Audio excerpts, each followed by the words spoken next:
আর এখন যারা আছে 24-এর অভ্যুত্থানের উপরে দল করতে চায়, কেবলমাত্র ওই সাকসেসের উপরে, ওই সফলতার উপরেই সমস্ত কৃতিত্ব নিয়ে জনগণের সামনে একটি রাজনৈতিক দল করবার চেষ্টা করে তারা পারল না। এখন মানুষ বলে এনসিপি কটা সিট পাবে, এনসিপি কটা আসনে জিতবে। তারা তো এরকম করে বলছে যেন বিএনপি কিছু নয়, তারা নির্বাচনে জিতে তারাই ক্ষমতায় যাবে। আমি টেলিভিশনে টক শো করবার সময় অনেক ভালো ভালো কথা বলতে পারেন, জানেন শোনেন, সেই রকম মানুষকে বলতে শুনেছি ওরা সব জায়গায় তো সিটই দিতে পারবে না, ক্যান্ডিডেট দিতে পারবে না, জিতবে কটা এটা একেবারে হাতে গোনা যাবে। অথচ কি বিশাল কাণ্ড ঘটিয়েছিল, সেই তারা মিলে একটা দল তো বানাতে পারেনি। নাগরিক ঐক্য সেই রকম একটা দল বানাতে পারবে, দল হয়ে উঠবে যেটা জনগণের আশা আকাঙ্ক্ষার প্রতীক হবে। আমার প্রশ্ন বোঝেননি?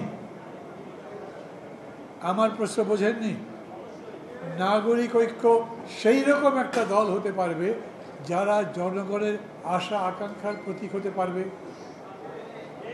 আচ্ছা, বিএনপি কি সেরকম একটা দল, জনগণের আশা আকাঙ্ক্ষার প্রতীক? বিএনপিকে নিয়ে কোনো প্রশ্ন নেই, মানুষের মধ্যে কোনো কনফিউশন নেই।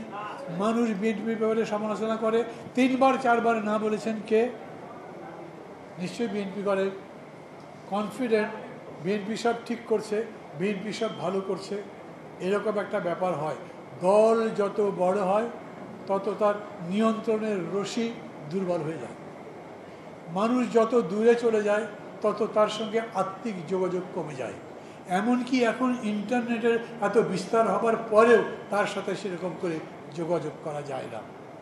ধরেন আমি যদি বিএনপি সম্পর্কে বলি, আমি কিন্তু বিএনপিকে সেই রকম একটা দল হওয়া দেখতে চাই যারা সত্যি সত্যি জনগণের প্রতিনিধিত্ব করে, জনগণের আশা আকাঙ্ক্ষার প্রতিফলন করে।